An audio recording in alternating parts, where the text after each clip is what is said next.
Pagputakte ng ilang Pinoy fans dito sa dating Gilas Pilipinas head coach matapos nga tong malaking panalo na ating nakuha kahapon kalaban ng Bahrain.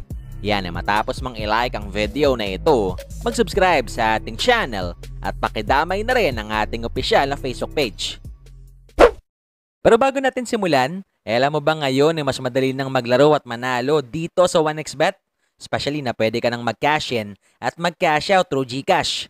Kaya naman i-click lamang etong link na nasa comment section ng ating video at gamitin ang promo code na BGS2 upang makasali. Isama pa natin na pwede mo na rin i-download etong kanilang official app para sa mas malalaking papremyo na nag-aantay sa'yo.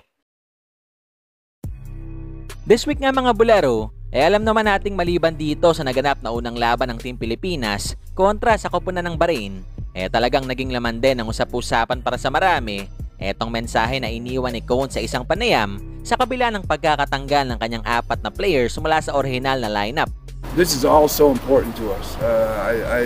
This is incredibly important to me. It's important to these players, and it's just something that we're doing. We know we're doing something that's greater than ourselves. It's not.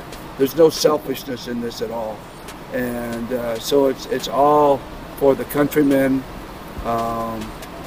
We talk about it all the time, and not so much just me, but the players. When they talk amongst themselves, it's always about doing it for the country, doing it for the people. Kaya naman kahapon, maraming Pinoy ang talagang natuwa matapos makuha ng koponan ni Tim etong kanilang unang panalo this ongoing na Asian Games. Kung saan dahil nga sa kanilang magandang ball movement, di nakataka-taka na merong 4 na players ang Gilas na nakapagtala ng double figures sa nasabing laban, na pawang pinangunahan lang naman ni Brownlee with 20 points and 10 rebounds.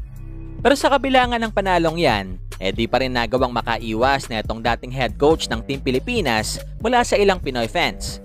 Kung saan sa ngayon, maliban sa mga nagsasabi na malaking sampal daw para kay Reyes itong panalong nakuha ni Tim, marami rin ang nakapuna dito sa kanyang pinost na litrato kahapon bago ang laban ng Gilas kontra Bahrain.